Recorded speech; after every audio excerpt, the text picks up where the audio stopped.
अस्सलाम वालेकुम, आप देख रहे हैं हो क्या रहा है। मैं हूं Faisal Abbasi, group editor 92 news. Irshad Ahmad Arif सब साथ हैं। शुक्रिया इरशाद साहब आपका। आज सुप्रीम कोर्ट में फुल कोर्ट मीटिंग हुई है और इस मीटिंग के बाद अब कल ये तवक्को की जा रही है कि जो मखसूस नशिस्तों से मुताल्लिक फ़ैसला है वो आ जाएगा। ये फ़ैसला गुज़श्ता रोज़ सुन्नी इत्तेहाद काउंसिल की जो अपील थी मखसूस नशिस्तें उनको देने के लिए, इस सिलसिले में गुज़श्ता रोज़ समाअत मुकम्मल हुई थी, फ़ैसला महफूज किया गया था। इस फ़ैसले का इंतज़ार पाकिस्तान के अवाम को भी है, पाकिस्तान के सियासी काबरीन को भी है। बज़ाहिर ये लगता है कि ये फ़ैसला आएगा तो ये पाकिस्तान की सियासत में बड़े गहरे असरात इसके रहेंगे। दूसरी जानिब आज अडयाला जेल में 190 मिलियन पाउंड केस जो है उसकी समाअत हुई हैं।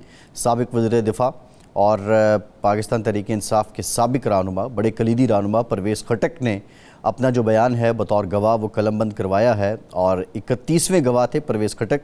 साबिक़ वफाकी वज़ीर ज़ुबैदा जलाल और साबिक़ प्रिंसिपल सेक्रेटरी आज़म खान ने आज अपना बयान कलमबंद नहीं करवाया है। जो रिपोर्ट हुआ है कि जब परवेज़ खटक अपना बयान कलमबंद करवा रहे थे तो उस वक्त बानी PTI मुस्कुराते रहे। इससे पहले जो 30 गवाहान हैं उन पर जिरा मुकम्मल कर ली गई है। जो पटवारी हैं अब्बास गवारिया, उन्होंने भी अपना बयान कलमबंद करवाया है, उन पे आज जिरा मुकम्मल की गई है।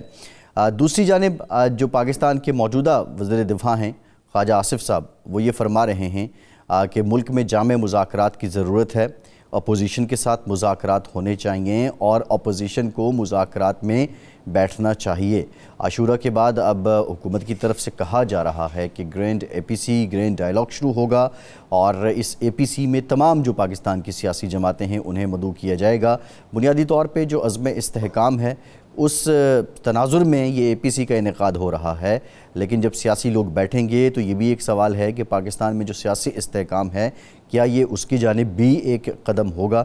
ये एक बुनियादी सवाल है, पाकिस्तान के अवाम ये ज़रूर जानना चाहते हैं। आज बानी PTI ने जो जवाब जमा करवाया है नैब तरमीमी केस में, उन्होंने चीफ जस्टिस ऑफ पाकिस्तान काजी फ़ाइज़ ईसा से ये कहा है कि जो केसेस बानी PTI से मुताल्लिक हैं चीफ जस्टिस ख़ुद को उनसे अलहदा कर लें। अब ये जो मौक़िफ़ है क्या ये अदलिया को कमज़ोर करने के मुतरादिफ़ नहीं है, और बहुत से सवालात हैं। तमाम मामलात पे हम बात करेंगे। और नबी साहब पाकिस्तान तहरीक इंसाफ के सीनियर रहनुमा हैं, सेनेटर हैं, बहुत शुक्रिया आपका। बपी साहब आपसे गुफ्तगू करेंगे। इरशाद साहब, आज जो स्टेटमेंट सामने आई है कि चीफ जस्टिस जो बानी PTI से मुताल्लिक हैं मुकदमात या केसेस हैं उसमें ख़ुद को अलहदा कर लें, क्या ये अदलिया को कमज़ोर करने या अदलिया पे दबाव बढ़ाने के मुतरादिफ़ नहीं है?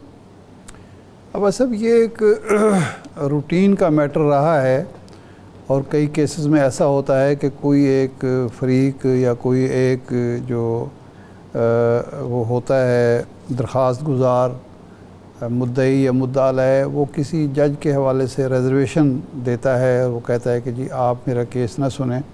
और अमूमी प्रैक्टिस ये है कि जज साहबान ऐसे केसेस से अपने आप को अलग कर लेते हैं। आपको याद होगा कि एक बड़े अहम केस में जब जनाब सैयद मंसूर अली शाह साहब थे तो पहले दिन उन्होंने पूछा कि आपको एतराज़ तो नहीं है, तो सब फरीकों ने कहा कि नहीं जी हमें तो कोई एतराज़ नहीं है, आप बिल्कुल उस केस सुने।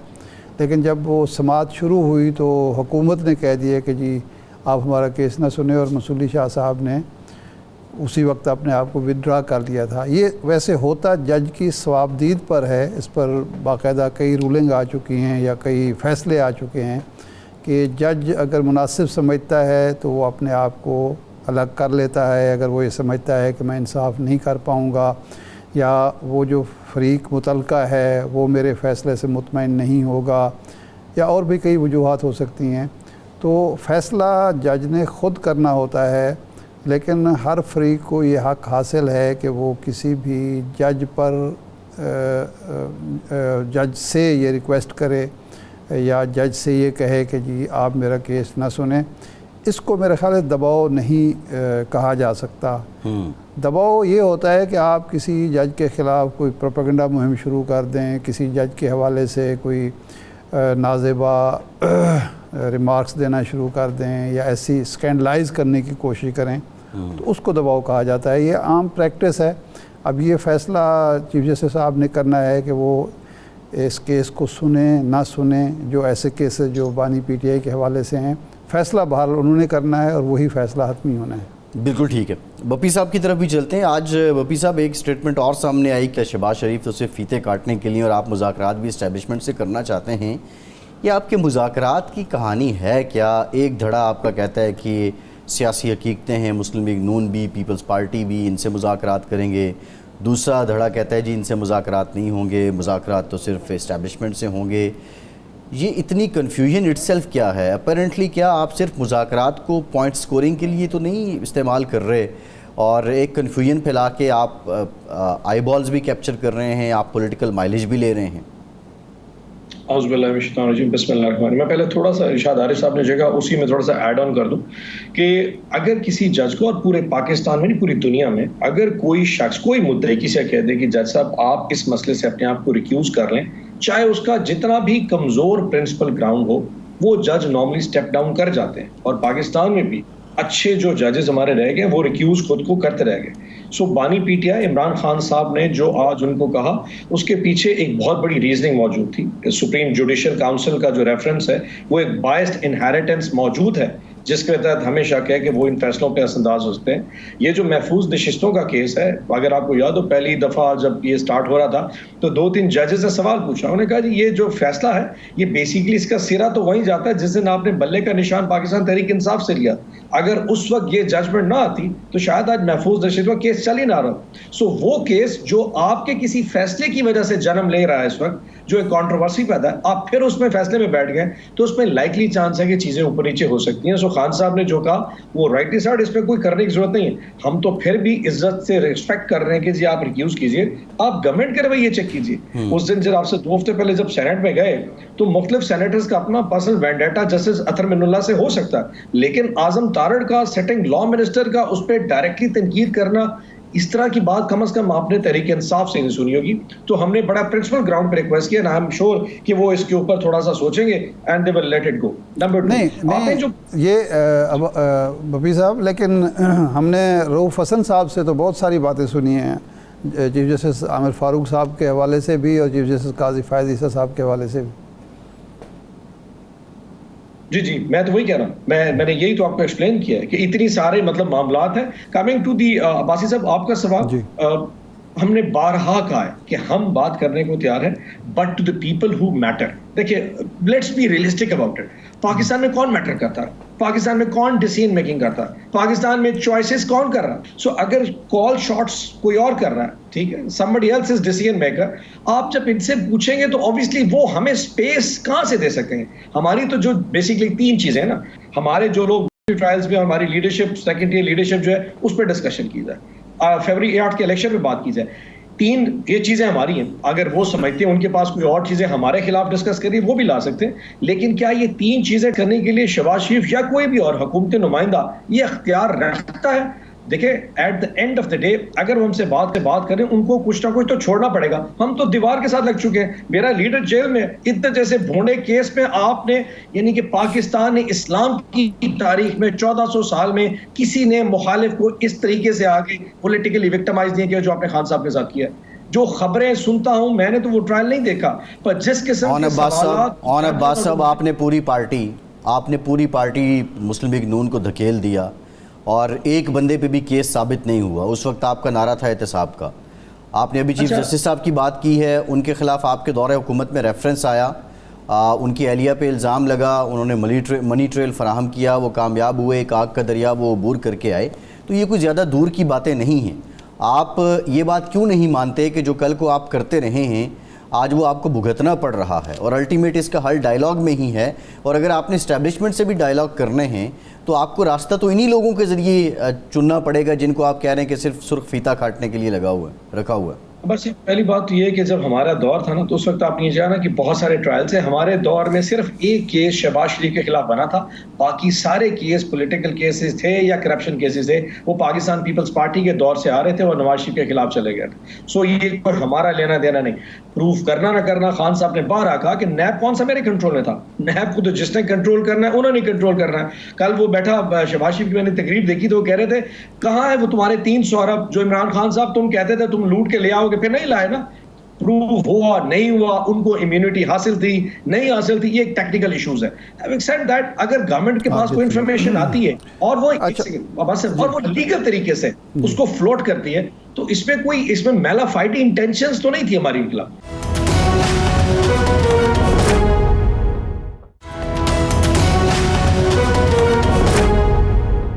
बपी साहब, जो सवाल था अब्बास साहब का, वो कहना ये चाहते हैं कि आपके दौर में कुछ हुआ, हुकूमत ने यही समझा कि आप सब कुछ कर रहे हैं, आपकी वजूहात कोई भी हों, केस पहले से थे, चल रहे थे, कोई और था, लेकिन इल्ज़ाम तो आप पर लग रहा था। अब जो केसेस आप पर चल रहे हैं, आप उन पर इल्ज़ाम लगा रहे हैं, तो क्या बेहतर नहीं कि आप एक दफ़ा बैठ जाएं, आप ये शर्त रखें कि जी हम मुज़ाकरात की मेज़ पर बैठते हैं, लेकिन सारे मामला, सिविल बालादस्ती का मामला, अदलिया की आज़ादी का मामला, अपोजिशन के हुकूक़ का मामला, अवाम के मैंडेट का मामला, सब पे बातचीत होगी।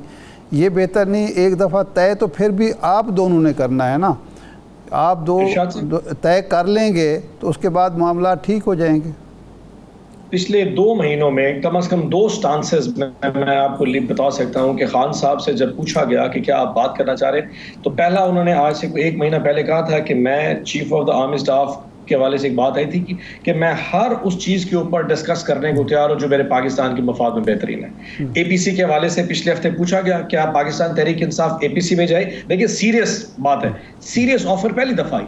क्या एपीसी जो कि इस ऑपरेशन के हवाले से शहबाज शरीफ साहब करना चाह रहे हैं, क्या एपीसी में तहरीक इंसाफ शामिल होगी? तो इमरान खान साहब ने कहा हम बिल्कुल शामिल होंगे, बिकॉज ये मेरे मुल्क का मसला है। सो सीरियस डायलॉग अगर गवर्नमेंट चाहती है, देखिए रात को टॉक शो में बैठ के कोई कह देता है जी हम डायलॉग करना चाहते हैं, तहरीक इंसाफ नहीं करना चाहती। भाई तुम लोग, आप देखिए ये रियासत है, ये माँ है, दे आर द वंस जो कि इस वक्त गवर्नमेंट बैठे। हमें तो आपने दीवार के साथ लगाया ना, हमारे पास तो कुछ भी नहीं। आपने हमारी पार्टी को भी दीवार के साथ लगाया, हमारे लीडर को भी आपने फेंक दिया, केसेस भी हमारे खिलाफ। आप एक कुछ सॉलिड ऑफर करें। हम अपने 3 चीजें आपको बता चुके हैं, हमारी ये 3 मेजर चीजें, आप भी अपनी 3 बता दीजिए कि जी हमें खान साहब से ये एतराज है, हमें तहरीक इंसाफ से ये एतराज है, हमें तहरीक इंसाफ की लीडरशिप से एतराज है। हम आपसे उस बात पर बात कर लेंगे, बट कोई सीरियस डायलॉग गवर्नमेंट की तरफ से इनिशिएट होना चाहिए। यकीन करें रात को 7 से लेकर 11 बजे तक डायलॉग की तरफ से, हुकूमत की तरफ से आता है, और सुबह जाके पार्लियामेंट में कहते हैं इनको तमीज नहीं है, ग्रेस नहीं है, हया नहीं। जी सही है एटीट्यूड, वेरी फ्रैंकली। अच्छा बपी साहब, अब जो सीरियसनेस की बात है, अब हालात, जी बपी साहब, अब बात ये है, परसों आपने प्रेस कॉन्फ्रेंस एक शख्स की देखी होगी, पीटीवी ने कवर किया उसको, पीटीवी ने, यानी कि उसको अपने घर में कोई नहीं जानता, या शहबाज शरीफ कवर कर रहा था या पीटीवी ने कल उसको मानिका को कवरेज करके, ये कौन सा सिग्नल और मैसेज कर रहे हैं? अच्छा देखिए बपी साहब, बात ये है, बपी साहब अब बुनियादी बात ये है, देखिए नहीं ठीक है, आप ये कह रहे हैं कि एक तो CBMs होने चाहिए और सीरियस डायलॉग होने चाहिए, इस पर आप आमादा हैं, ठीक है, पॉइंट आ गया आपका। अब आगे चलते हैं। आपकी जमात के अंदर जो इख्तलाफात इस वक्त जन्म ले चुके हैं, ले नहीं रहे, ले चुके हैं। शेर अफजल मरवा साहब कुछ कह रहे हैं, शहरयार आफरीदी साहब कुछ कह रहे हैं, और बाहर से फवाद चौधरी साहब इन चीज़ों को मज़ीद नुमायाँ कर रहे हैं। तो ये क्या मसला है, क्यों ऐसा हो रहा है? इमरान खान साहब को बुलाना पड़ा है इनको इख्तलाफात ख़त्म करने के लिए, लेकिन वो ज़ाहिर है मुलाकात नहीं हो सकी, हुकूमत नहीं चाहती थी। तो क्या वजह है कि इस हद तक शेर अफजल मरवा साहब तो बाकायदा खान साहब के बारे में कह रहे हैं कि जनाब उन्होंने बड़ी मुझे बेतौकीर किया है। अरे साहब एक तो याद रखिएगा, इस वक्त अगर पाकिस्तान की सियासत में कोई चीज़ रेलेवेंट है तो वो इमरान खान है, अगर कोई चीज़ रेलेवेंट है तो वो तहरीक इंसाफ है। सो हर वो खबर जो हमसे रिलेटेड है वो बड़ी होगी, चाहे जितनी भी छोटी हो, बड़ी है। किसी को नहीं पता कि जनाब खाकान अब्बासी ने नई पार्टी बना ली है, जुबैर खान चला गया है, क्या कहते हैं मुफ्ता इस्माइल साहब उधर चले गए हैं, जावेद लतीफ़ क्या कह रहा है, हनीफ अब्बासी साहब क्या कह रहे हैं, nobody cares about it, because वो इररेलेवेंट है। पाकिस्तान पॉलिटिक्स से नून लीग या कोई भी पॉलिटिकल जमात इररेलेवेंट हो चुकी है। हमारा छोटा सा इशू बहुत बड़ा बन जाता है, एक चीज। दूसरी चीज ये है कि ये कोई आज की बात नहीं है, तहरीक इंसाफ में हमारे इश्यूज शुरू से रह गए और हम चलते रह गए। आपको याद होगा एक जमाने में तरीन साहब और शाहमूद साहब की आपस में मामला होते थे, उस वक्त हमारे वहाँ पे और भी बहुत उनके भी इश्यूज होते थे, पार्टी चलती रही। इस इख्तलाफात के बावजूद हमने 8 फरवरी का इलेक्शन लड़ा। आज भी इश्यूज अगर चल रहे हैं, हमारे घर के इंटरनल इश्यूज चल रहे हैं, इसके बावजूद हमारी पार्टी में वो क्रैक नहीं आया। हम अभी भी मूव कर रहे हैं, हाँ भी हुकूमत के साथ लड़ रहे हैं। छोटे मोटे इख्तलाफात, डिफरेंस ऑफ ओपिनियन किस पार्टी में नहीं होते, उसने ये कह दिया, उसने वो कह दिया। इंसान की हीट ऑफ द मोमेंट होते हैं, बात लोग फॉर्मल इनफॉर्मल। सेनेटर साहब आप जो बात कर रहे हैं, सेनेटर साहब आप जो बात कर रहे हैं, ठीक है, आपने इस बात का दिफा करना है, इख्तलाफात आप नहीं चाहते कि اس ہنڈیا کو بیچ چوراہے پھوڑا جائے، لیکن سمپل سا بتا دیں کہ وہ لوگ جنہوں نے 9 مئی کی مذمت کی، سیاست سے لا تعلقی کی اور آئی پی پی کا حصہ بن گئے، لائک فواد چودھری صاحب، علی زیدی صاحب، عمران اسماعیل صاحب، کیا یہ لوگ اب بھی پی ٹی آئی کا حصہ ہیں؟ کیا Fawad Chaudhry P T I میں ہیں؟ اگر نہیں ہیں تو ان کی بات کو اتنی ویٹیج کیوں ملتی ہے کہ ان سے متعلق سوال ہوتا ہے اور اس پہ بانی پی ٹی آئی بھی خاموشی اپنا لیتے ہیں؟ ویری فرینکلی کون پی ٹی آئی میں ہے یا نہیں ہے یہ تو ڈسکشن بعد میں ہو جائے گی کہ آئی پی پی میں چلا گیا، اوبیسلی وہ پی ٹی آئی میں نہیں رہا. سوال آپ کا یہ بنتا ہے کہ کیا وہ پی ٹی آئی میں واپس آ رہے ہیں یا نہیں آ رہے. تو اس کا جواب بڑا سمپل ہے، اور خان صاحب نے ایک ہفتہ پہلے کہا تھا کہ یہ میرا پیروگیٹو ہے، میرا ڈسکریشن ہے بڑا، اور وقت آنے پہ جب میں جیل سے باہر آؤں گا میں کیس ٹو کیس بیسس پہ ان لوگوں کے معاملات طے کروں گا. نہ کوئی کور کمیٹی، نہ کوئی پولیٹیکل کمیٹی، نہ میرے جیسا کوئی شخص ڈیسائیڈ کر سکتا ہے کہ کس نے پارٹی میں آنا ہے اور نہیں آنا. سو اس ڈیبیٹ پہ جانا تھوڑا سا وہ ہو جائے گا. لیکن ایک چیز ضرور ہے which I personally feel, I mean ہم سارے آپس میں کولیگز رہ چکے ہیں. آئی تھنک کہ یہ جو اس طرح کے بیانات جو لوگ تھوڑا سا باہر وہ دے دے، تھوڑا احتیاط کرنا چاہیے، کیونکہ جن لوگوں نے قربانیاں دی ہیں جب آپ ان کو کرٹیسائز کریں گے جو پارٹی کے اندر ہے تو ایک بیڈ ٹیسٹ کریٹ ہوتا ہے. سو میرے خیال میں تھوڑا سا انتظار کرنا چاہیے. I can assure you Khan sahab ماشاءاللہ بہت بڑا دل رکھتے ہیں، and he is of a person. جب لوگ ان کو جمعرات والے دن ملنے جاتے ہیں تو کوئی اپنی بات کر رہا ہوتا ہے، کوئی یہ کہہ رہا ہوتا ہے، کوئی وہ مانگ رہا ہوتا ہے. جس طریقے سے جس خندہ پیشانی سے وہ شخص کو دیکھ رہے ہوتے ہیں ڈسپائٹ آل دا آؤٹس کہ وہ اس دن عدت کا کیس بھگتا کے آئے بیٹھے ہوتے، القادر دے کے آئے بیٹھے ہوتے، ایک ہفتہ جیل میں اکیلے بیٹھ کے آتے ہیں اور میرے جیسے شخص کی وہ گفتگو کو برداشت کر رہے ہوتے ہیں. اللہ نے اس کو بہت بڑا دل دیا. So when the time comes I know کہ اس کی اپنی ان کی ایک چوائس، اپنی ایک مائنڈ سیٹ ہے جو ہم میں سے کسی سے میچ نہیں کرتا. ان کو اتنا اللہ نے سخت بھی بنایا کہ اس تمام تر سختیوں کے باوجود، یعنی کہ ہم سوچتے تھے کہ اگر عدت جیسا کیس میرے ساتھ ہوتا، میری والدہ، میری ماں، میری بیوی کے ساتھ اس طرح کوئی چیز ہوتی، میں کب کا ٹوٹ چکا ہوتا. ہی اسٹوڈ بائی، بلکہ بشرا آپا نے تو اس کو اسٹرینتھ دی ہے کہ وہ ان کے ساتھ کھڑی ہے، اگر اس کیس کو بھی وہ فیس کر رہے ہیں. سو اس شخص کے لیے جتنا وہ سخت نظر آتا ہے اتنے وہ نرم بھی ہے. So when the time comes I think he will be the better جج آف دا پیپل کہ کس نے کون سا فیصلہ کیوں کیا اور is it a better time to let it go or not. سو اس پہ اتنی زیادہ پری ججمنٹل گفتگو کرنا I think will be unfair.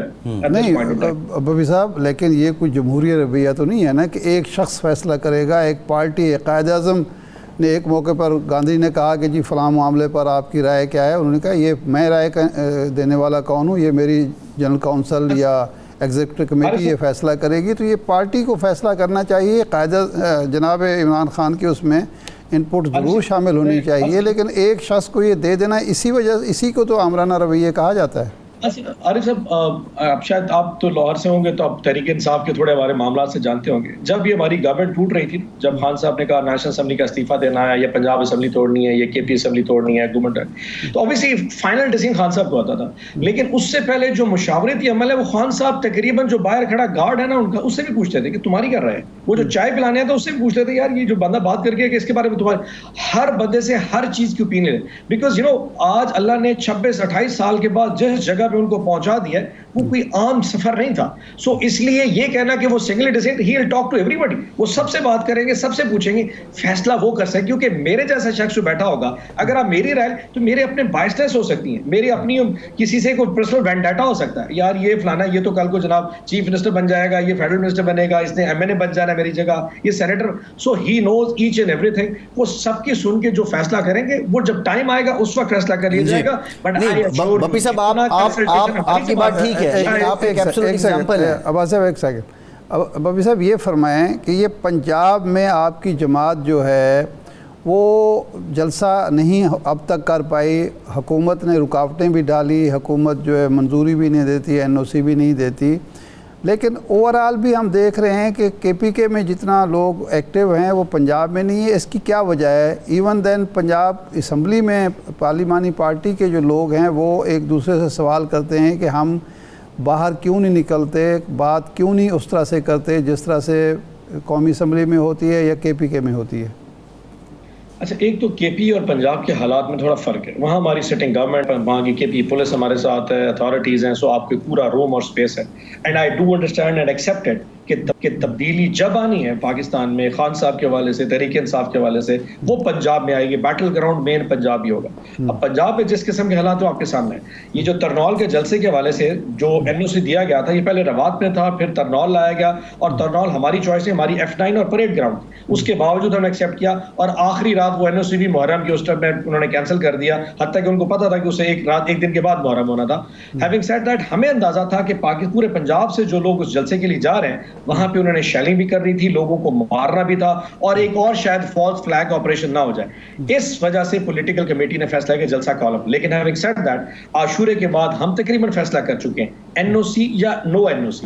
اب ہم جلسہ بھی کریں گے، اب ہم احتجاجی تحریک بھی چلائیں گے. وہ just waiting for the right time کہ خان صاحب وہ کب اعلان کرتے ہیں. خان صاحب نے جو بھوک ہڑتال کی بات کی ہے، اگر خان صاحب کی یہ جو کیسز ہیں، عدت ہے، یہ القادر ہے، اور یہ جس طرح انہوں نے جناح ہاؤس میں خان صاحب کے 3 کیسز ڈال دی، اگر یہ ہمیں بلیف ہوا کہ انہوں نے اب خان صاحب کو اور پھنسانا شروع کر دینا ہے، میں آپ کو بتا دوں خان صاحب نے ایک تاریخ دینی ہے، اور اس تاریخ کو میرے جیسا بندہ نکلے نہ نکلے، پاکستان کی عوام نے نکلنا ہے.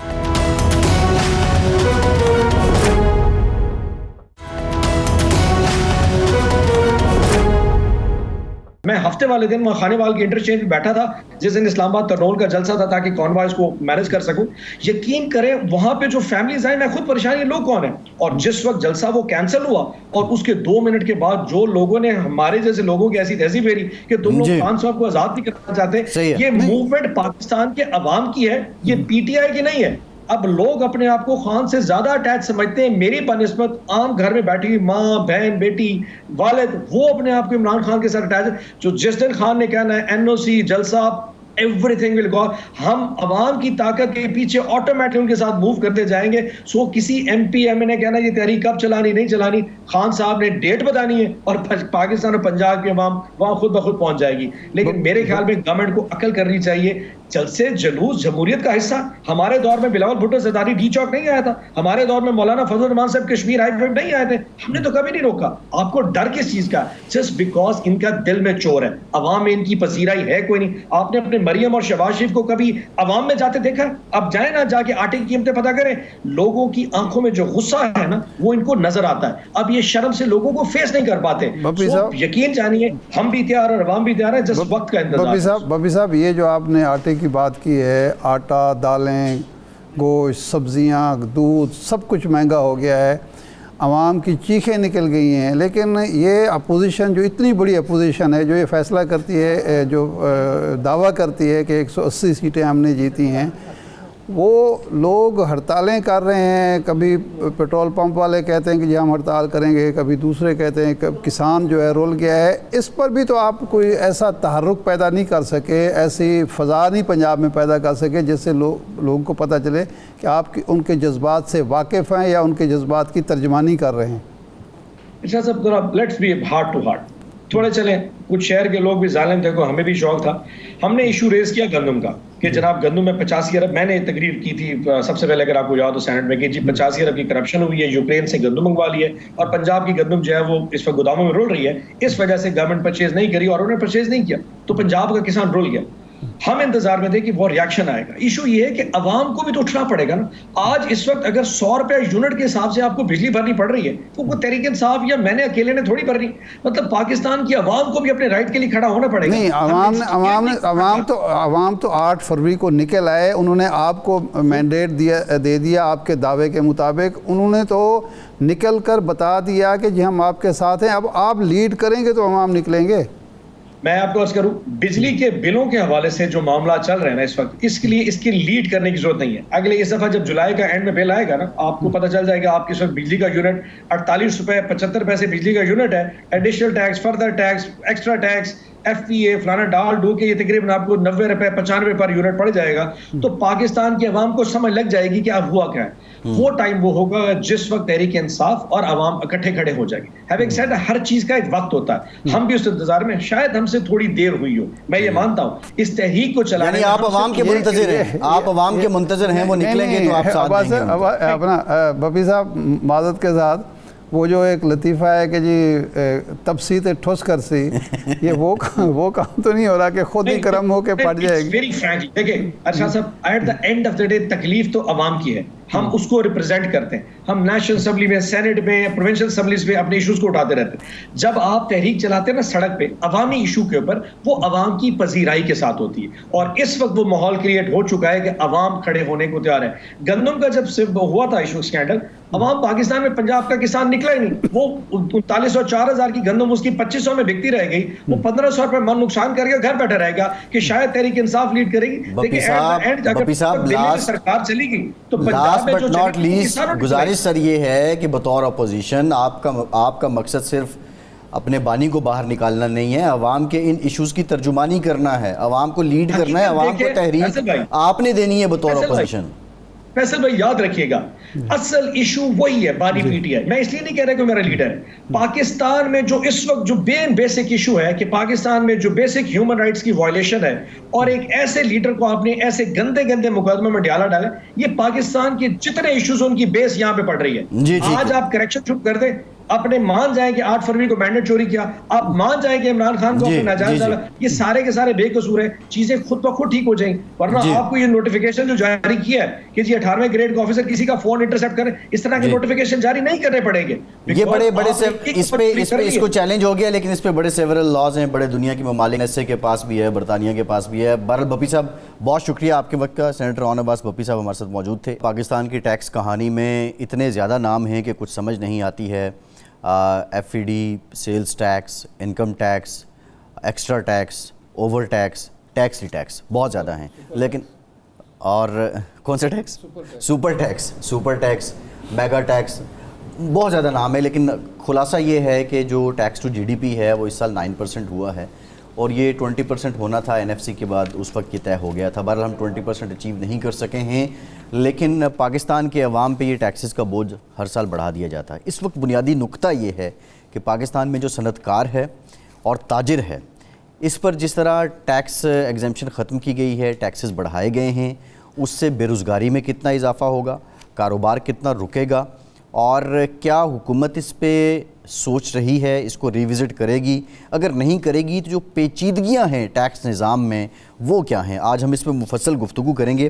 ہمیں اسٹوڈیوز میں جوائن کیا ہے شاہد بشیر صاحب نے. آپ ماہر ہیں ٹیکس امور کے, سابق کمشنر انکم ٹیکس ہیں. بہت شکریہ شاہد صاحب آپ کے وقت کا. اور آپ کے ساتھ ہی تشریف فرما ہیں اختر علی صاحب, آپ بھی ماہر ہیں ٹیکس امور کے, سابق کلیکٹر سیلز ٹیکس ہیں. آپ دونوں شخصیات کا بہت شکریہ. شاہد صاحب میرے خیال شاہد صاحب سے سٹارٹ کرتے ہیں. جی شاہد صاحب یہ تو آبویس ہے کہ جو اس بار ٹیکسز لگے ہیں وہ بہت زیادہ لگے ہیں, یہ بات درست بھی ہے, لیکن یہ ظاہر ہے یہ ٹیکنیکلٹیز آپ ہی بہتر سمجھتے ہیں.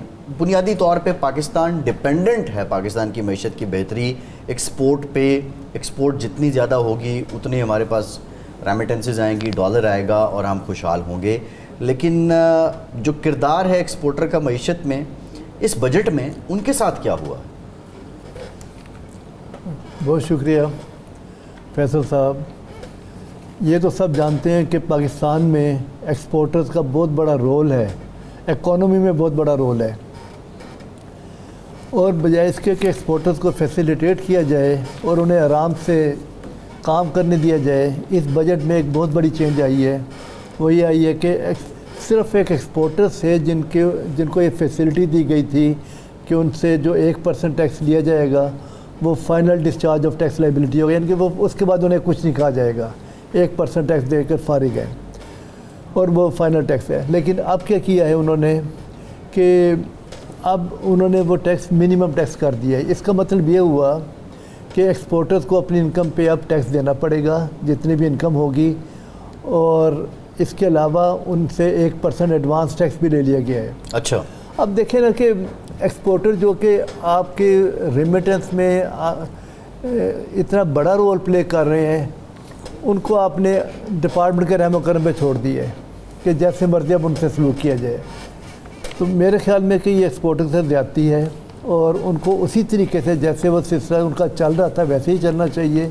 اور اب کیا ہوگا کہ ایکسپورٹر جو ہے, اب اچھا ایک اہم بات آپ کو میں بتاؤں کہ فرض کر لیں کہ ٹیکسٹائل کا ایکسپورٹر ہے. اب ٹیکسٹائل کا جو لوکل سپلائر ہے اس کا ٹیکس تو 1% کٹنا ہے اور اس نے کچھ نہیں دینا, لیکن اس کے برعکس ایکسپورٹر جو ہے اس سے انہوں نے 1% ایڈوانس ٹیکس بھی لے لیا ہے. 1% ٹیکس تو لیا جو کہ منیمم ٹیکس ہے, 1% ایڈوانس ٹیکس بھی لے لیا.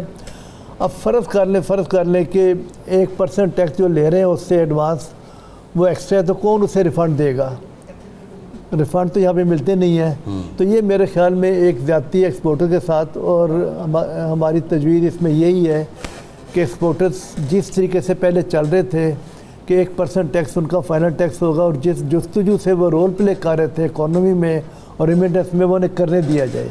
शाह साहब, एक बात अक्सर कही जाती है हुकूमती हलकों की तरफ से, और फ्लोर ऑफ दी हाउस पे जनाब साहब का वज़ीर ख़जाना भी कर चुके हैं, आप एक्सपोर्टर को जितनी हमने सहूलतें दी उसके नतीजे में जो हम तवक्को कर रहे थे इकानमी को बूस्ट अप करने की, उसमें मददगार नहीं हुए। और पिछले 2 साल में ये शिकायत सामने आई कि जो वो एक्सपोर्ट करते हैं और जो उनका पैसा होता है वो मुल्क से बाहर पार्क करते हैं, बाहर कंपनियां बनाई हुई हैं, वहाँ पार्किंग हो रही है। तो इस इल्ज़ाम में किस हद तक सदाकत है और ये जो हुकूमत का तासुर है कैसा है? देखिए, इसमें कुछ हद तक सदाकत हो सकती है, मैं मानता हूँ, लेकिन इसका ये मतलब तो नहीं ना कि जो आप उनसे 1% टैक्स जो है वो मिनिमम टैक्स कर दें और 1% फालतू एडवांस टैक्स ले लें, फिर उनका अगर रिफ़ंड बनना हो तो वो रिफ़ंड ना उन्हें दें। उसके लिए ये मैयर नहीं है कि आप उनको इस तरीके से डिपार्टमेंट के ऊपर छोड़ दें कि आप उनसे जो है ना टैक्स जिस तरीके से मर्जी वसूल करें। उसके लिए कोई और मैयर इख्तियार करना चाहिए, ये मुनासिब नहीं है। सही। अच्छा, एक ब्रेक लेते हैं, ब्रेक के बाद आएंगे। ये तो हमने कुछ इनकम टैक्स से रिलेटेड बात की है। अख्तर साहब से हम सेल्स टैक्स से रिलेटेड बात करेंगे, हमारे साथ रहिए।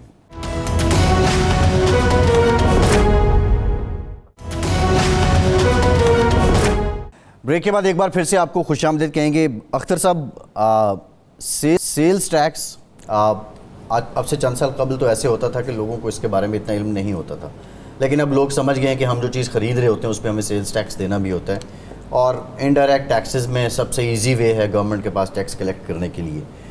बेसिक क्वेश्चन ये है कि अब की बार जो सेल्स टैक्स में इजाफा हुआ है वो किन किन शोबों में हो गया, जिन पे पहले नहीं था वहाँ पे भी आवाम को देना पड़ेगा, और ये इजाफा अल्टीमेटली क्या पाकिस्तान की मईशत के लिए बेहतर है, नंबर 1, और आवाम पर जो बोझ पड़ रहा है इस बोझ का समर भी कभी आवाम को इसके एवज़ मिलेगा? तो सर देखें, जो सेल्स टैक्स में काफ़ी सारी चेंजेस आई हैं, उस पर बात करने से पहले मैं थोड़ा सा यानी जस्ट एक टच करने के लिए कि बिजली और गैस और ये जो इश्यूज़ हैं लोगों के, उसकी वजह से लोग इतना तंग आ चुके हुए हैं कि और बोझ उनके लिए बहुत मुश्किल है। जो इस बजट में हुआ ये है कि कुछ ऐसी सेल्स टैक्स में कुछ ऐसी चीज़ें हुई हैं जो शायद आम हालात में नहीं होनी चाहिए और ख़ास हालात में भी नहीं होनी चाहिए। फॉर एग्ज़ाम्पल, आपने दूध पे टैक्स लगा दिया है, यानी आपने ये कहा ये है कि आपने अब पैकेज मिल्क के ऊपर आपने टैक्स लगा दिया है। इस वक्त पोजीशन ये है कि बजट से पहले जो दूध का 1 लीटर का पैक है वो 295 में मिल रहा था, आज उसकी कीमत 360 रुपये है। 65 रुपीज़ का इंक्रीज़ है। दिस इज़ एन इंक्रीज, ये 22% का इंक्रीज़ है। यानी दूध की कीमत आप ये समझिए कि एक दिन में 22% बढ़ गई है, और उसका सारे का सारा बोझ आम आदमी पर ही आना है। दूध तो हर आदमी इस्तेमाल करता है, गरीब आदमी भी इस्तेमाल करता है। गवर्नमेंट जो इस पे बात कोई जस्टिफिकेशन देने की कोशिश करती है कि नहीं जी, ये जो पैकेज्ड मिल्क है ये तो कोई 10-12%, 15% आवाम इस्तेमाल करते हैं, 85% तो ग्वाले का दूध है, तो उस पर तो हमने कोई टैक्स नहीं लगाया है। लेकिन ये गवर्नमेंट को ये रियलाइजेशन नहीं है कि जो ग्वाले का दूध है उसका और पैकेज्ड दूध का प्राइस का फ़र्क होता है, 40 से 50 रुपये फ़र्क होता है। जब ये पैकेट मिल्क जो है वो 295 से 360 पे चला जाएगा, तो ग्वाले का दूध जो है वो 220 में जो दे रहा है वो 220 में नहीं देगा, वो 240 में देगा, 250 में देगा।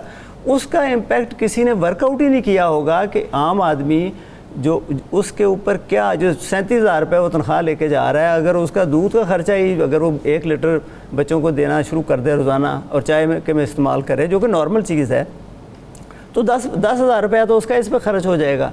तो जो कि उसका 30% ऑफ इज जो यानी आप समझिए कि 25 से 30% उसका जो खर्चा है या टोटल इनकम है वो उसकी दूध पे चले जाएगी। पर यही नहीं है, आपने बच्चों के दूध पे टैक्स लगा दिया है, आपको ये हैरानी होगी इस बात सुन के कि बच्चों के दूध पे टैक्स लगा दिया है। आप डायग्नोस्टिक किट्स हैं फॉर एग्जांपल, उस पे टैक्स लगा दिया है, देसी दवाइयों पे टैक्स लग गया है, होम्योपैथिक दवाइयों पे टैक्स लग गया है। ये वो बातें हैं जो शायद लोगों को अभी उस तरह से अभी रियलाइजेशन नहीं है, लोगों तक पहुँची नहीं है। इसी तरह से पोल्ट्री फीड के ऊपर टैक्स लग गया है, ये बच्चों की शार्पनर्स हैं, यानी ये जो सारे आइटम्स हैं स्टेशनरी आइटम्स हैं उसके ऊपर टैक्स लग गया है। कंप्यूटर्स के ऊपर टैक्स 5% था, उसको बढ़ा दिया है। 15 रुपये एक्साइज ड्यूटी लगा दी है शुगर के ऊपर, पहले ऑलरेडी उसके ऊपर सेल्स टैक्स है, 15 रुपये आपने एक्साइज ड्यूटी और लगा दी। अब जो शुगर जिस पे पहले आप 25 से 30 रुपये कलेक्ट कर रहे थे, अब आप 45 रुपये कलेक्ट कर रहे होंगे। 150 या 160 की जो शुगर है उसमें 45 रुपये गवर्नमेंट का टैक्स होगा। इसी तरह से कस्टम्स ड्यूटी है, और कस्टम्स ड्यूटी पे इन्होंने ये किया, जो आपने बहुत सारी ड्यूटीज़ का जिक्र किया, एडिशनल ड्यूटीज़ हैं। एक एडिशनल कस्टम्स ड्यूटी है, जो आइटम सारे के सारे जिन पे कोई कस्टम्स ड्यूटी नहीं थी, जो एग्जाम्प्ट थे, उन सब के ऊपर across the board 2% custom duty लगा दी गई है। ये आवाम को इस तरह से बताया नहीं गया है। तो अगर आप ये पैकेज देखें, जो टैक्सेस का पैकेज है, उसमें आम आदमी के लिए जो बेपनाह मुश्किलात हैं बढ़ गई हैं। अब आप सीमेंट पे देख लें, सीमेंट पे जो 100% इंक्रीज़ किया गया है एक्साइज ड्यूटी, पहले 2 रुपये पर केजी था, वो अब उसको 4 रुपये पर केजी कर दिया गया, यानी 100% इंक्रीज़ सीमेंट के ऊपर है। इसी तरह मैंने जैसे पैकेज मिल्क के ऊपर बताया कि जी 22% वो इंक्रीज़ है। बच्चों के मिल्क पे भी इसी तरह से हर आइटम जो है 20 से 25% जो है वो महंगी हो जाएगी। जबकि और बिजली और गैस जो मैं शुरू में बात कर रहा था, उस पर तो ज़ाहिर है कोई रिलीफ मिलने का जल्दी चांस नहीं है। तो this is in that sense this is a very tough budget for the poorer sections of the society, because ये इनडायरेक्ट टैक्स है, लोगों पे पास ऑन होना है। शाह साहब ये फरमाएं कि जो इनकम टैक्स हमारी स्लैब तब्दील किए गए और जो बढ़ाया गया है 45% तक ले जाया गया है, और वो अमलन 55% बनता है, क्या दुनिया में इस कदर ज़ालमाना टैक्स हैं? और फिर ये है कि जो ख़ास तौर पर तनख्वाहदार तबका है उसके लिए काबिल बर्दाश्त है, इससे मईशत बेहतर होगी या मज़ीद ख़राबी की तरफ जाएंगे हम? देखें, हमने अगर रेट्स की तरफ बात करें तो हमने पाकिस्तान के इकॉनमी और पाकिस्तान के जो अवाम हैं उनकी इनकम और एक्सपेंडिचर और महंगाई उसका सामने रखते हुए टैक्स के रेट्स को देखना है। सही। अब मैं आपको चंद बताया दूँ कि मतलब एकदम इन्होंने कई रेट्स जो वो डबल कर दिए हैं, एकदम डबल कर दिए हैं। मसलन अभी मैं आपको सैलरी क्लास की पहले बात कर देते हैं।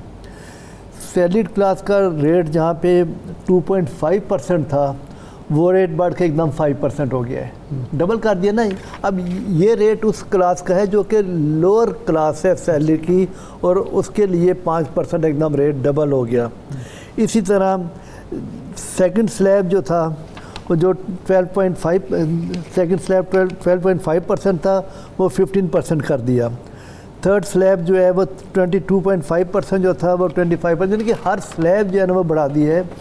और इसी तरह जो एक आम बिज़नेस जो टैक्स के रेट्स जो हैं वो अलग अलग हैं, सैलरीड क्लास के लिए अलग रेट्स हैं और बिज़नेस क्लास के लिए अलग हैं। अब उसमें अगर आप देखेंगे तो उसमें तो उनके साथ मैं समझता हूँ और भी ज़्यादती हुई है। पहला स्लैब जो 7.5% वाला था उसको बढ़ाकर 15% कर दिया है, और सेकंड स्लैब जो 15% था उसे 20%, फिर 20% से बढ़ाकर 30%। और आप सुन के हैरान होंगे कि एक नया स्लैब इंट्रोड्यूस हो गया इसमें, जिसमें कि रेट 45% है। और सोने पे सुहागा ये है कि इस इनकम, ये जो हायर इनकम ग्रुप है जिनकी 10 लाख से ज़्यादा है, उनको 10% सरचार्ज भी लगा दिया गया है, जो कि पहले नहीं था। अब मुझे नहीं समझ आती कि किस तरीके से गुजारा होगा और कैसे सही लोग जो है वो टैक्स। मेरा सवाल ये था कि इतना जो बढ़ाए गए हैं, इससे टैक्स वसूली बेहतर होगी या टैक्स चोरी का रुझान बढ़ेगा? टैक्स चोरी का रुझान तो पहले भी मौजूद था और मज़ीद बढ़ेगा, इसलिए कि जब आपको ज़्यादा टैक्स देना पड़ रहा है तो ट्राई तो यही होगी कि हम इनकम का लेवल अपना ड्रॉप करें। टैक्स पेयर अपने इनकम का लेवल ड्रॉप करेगा, पहले भी ड्रॉप करता है। मैं ये नहीं कहता कि टैक्स पेयर जो है वो बहुत ही ईमानदार है और सही अपना टैक्स पे करता है, बिल्कुल नहीं पे करता, लेकिन अब इसमें और भी वो कोशिश करेगा कि मज़ीद टैक्स जो है वो कम पे जी किया जी, जाए। जैसे जैसे आप रेट बढ़ाते जाएंगे टैक्स की चोरी का इंसेंटिव बढ़ता जाएगा। ये तो बड़ी सिंपल वैसे सी सेल्स बात है। टैक्स पेयर तो ईमानदार हैं। देखिए वो तो आप और मैं कंज्यूमर्स हैं ना, तो हमारे पास तो चॉइस ही कोई नहीं है। आप स्टोर पे जाते हैं, आप खरीदते हैं, आपके ऊपर सेल्स टैक्स जो है वो 18% या 22% लग के आपको मिलता है। सही, बिल्कुल ठीक है। अच्छा शाहिद साहब, जो एग्जाम्पशन सर्टिफिकेट है ये होता क्या है, ज़रा हमारे व्यूअर्स को बता दें, और इस बजट के बाद क्या असर पड़ेगा, इसके असरात क्या हो रहे हैं? अच्छा, एग्जाम्पशन सर्टिफिकेट ये है कि एक टैक्स पेयर है और उसने अपना टैक्स पूरा पे कर दिया, एडवांस टैक्स दे दिया है, तो वो कमिश्नर के पास जाता है कि जी कि मुझे मेरा टैक्स ये पूरा हो चुका हुआ है, मैंने पूरे साल का या 3 महीने का या 6 महीने का टैक्स पे कर दिया, ये मेरी कैलकुलेशन है, ये मेरा एविडेंस है, और अब मुझे एग्जाम्पशन सर्टिफिकेट इशू कर दें कि मेरे टैक्स की डिडक्शन ना हो, जो पेयर ने मेरा टैक्स काटना है वो ना काटे। अब इसमें जो चेंज इन्होंने की है वो ये चेंज की है कि एग्जाम्पशन सर्टिफिकेट को ख़त्म करके उन्होंने कह दिया कि रिड्यूस रेट सर्टिफिकेट मिलेगा। अब और रिड्यूस रेट सर्टिफिकेट पे लिमिट लगा दिया कि जी 80% तक रिड्यूस रेट मिलेगा। अब मेरा क्वेश्चन ये है कि एक टैक्स पेयर ने अपना पूरा एडवांस टैक्स पे कर दिया हुआ है और वो जाता है कि जी मुझे आप मेरा एग्जाम्पशन सर्टिफिकेट दे दें, लेकिन डिपार्टमेंट कहता है कि नहीं, हम तो अब आपको रिड्यूस रेट सर्टिफिकेट देंगे 80% तक। तो जो 20% वो एक्स्ट्रा ले रहे हैं वो रिफ़ंड कौन देगा? रिफ़ंड तो डिपार्टमेंट ने गालबन कसम खाई हुई है कि रिफ़ंड नहीं देना, और इवन जो उसने फालतू टैक्स दे दिया हुआ है टैक्स पेयर ने, उसके बारे में भी अगर वो टैक्स पेयर एडजस्टमेंट क्लेम करते हैं उसे वो भी नहीं देनी। साफ साफ जवाब दे देते हैं कि जी चूँकि आपका रिफ़ंड ऑर्डर पास नहीं हुआ हुआ, हम एडजस्टमेंट नहीं देंगे। क्वेश्चन ये पैदा होता है कि रिफ़ंड ऑर्डर जो है वो टैक्स पेयर ने तो नहीं पास करना, वो तो डिपार्टमेंट ने पास करना है। तो ये एक मुश्किल पेश आएगी। अब जो इन्होंने रिड्यूस रेट सर्टिफिकेट कर दी है और 80% तक कर दे, 20% जो डिपार्टमेंट फालतू लेगा वो अपने पास रखेगा और वापस नहीं करेगा। पब्लिक फ्रेंडली होना चाहिए। अख्तर अली साहब, शाहिद इरशाद आरिफ साहब, बहुत शुक्रिया आप तीनों का। प्रोग्राम का टाइम ख़त्म हो गया, इजाज़त दीजिए।